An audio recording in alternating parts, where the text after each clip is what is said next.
और इस वक्त की बड़ी खबर आ रही है दिल्ली से। दिल्ली के केजरीवाल के शीश महल का मामला अब भी नहीं थमा। इस मामले में बीजेपी विधायक विजेंद्र गुप्ता ने केजरीवाल पे बड़ा आरोप लगाते हुए शीश महल में हुए अवैध निर्माण को तोड़ने की मांग की है।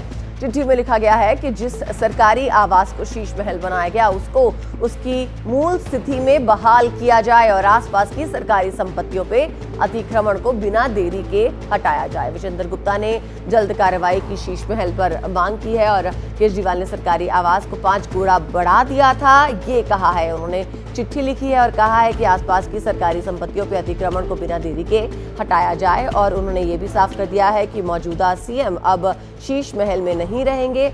उन्होंने आसपास की सरकारी संपत्तियों के अतिक्रमण को बिना देरी के हटाने के लिए एक पत्र लिखा है।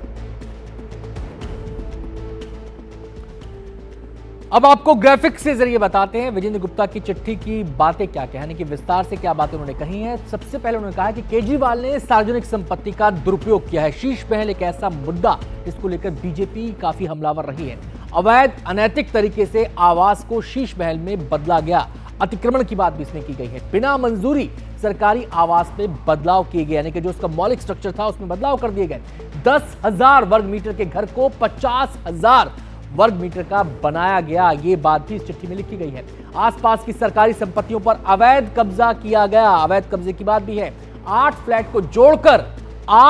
को जोड़कर केजरीवाल ने शीश महल बनाया, ये बात इस चिट्ठी में कही गई है। जिन फ्लैट्स को जोड़कर शीश महल बना उन्हें अलग किया जाए, ये मांग अपनी चिट्ठी के जरिए उन्होंने एलजी से की है। इस मामले की जल्द जांच होनी चाहिए और इस पर केवल जांच ही ना हो, इस पर कार्रवाई भी सुनिश्चित की जाए। तो ये तमाम वो बातें, अहम बिंदु जो विजेंद्र गुप्ता ने अपनी चिट्ठी में लिखी हैं। शीश महल पर सियासी खलबली है और एलजी को विजेंद्र गुप्ता ने ये चिट्ठी लिखी है। विजेंद्र गुप्ता जो कि रोहिणी से बीजेपी के विधायक चुनकर इस बार आए हैं, पार्टी के सीनियर लीडर हैं। सीधे हम रुख करेंगे, हमारे संवाददाता रवीश रंजन हमारे साथ जुड़ गए हैं और जानकारी देने।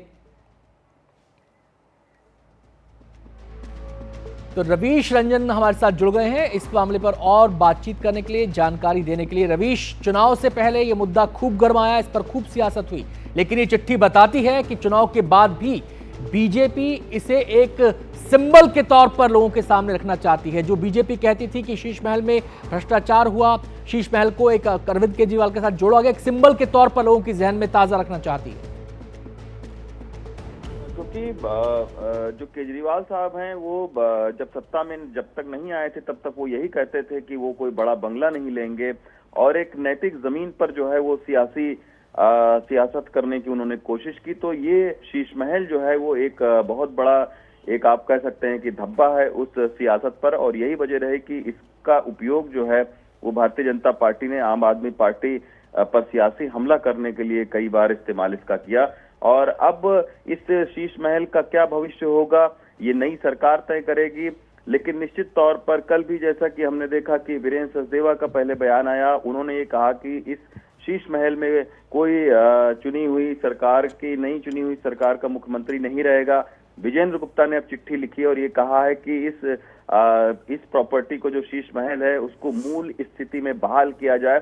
अब ये शीश महल है क्या? दरअसल अरविंद केजरीवाल जो है वो 6 फ्लैग स्टाफ रोड के बंगले में रहते थे और उसके बगल में 4 और सरकारी संपत्तियां थीं। तो आरोप ये है कि उन चारों संपत्तियों को इन्होंने मिलाकर 50,000 वर्ग मीटर में इसको जो है निर्माण करवाया और ये भी कहा जा रहा है कि इसमें तमाम सारे नियमों की अनदेखी की गई, यानी इसकी मंजूरी नहीं ली गई।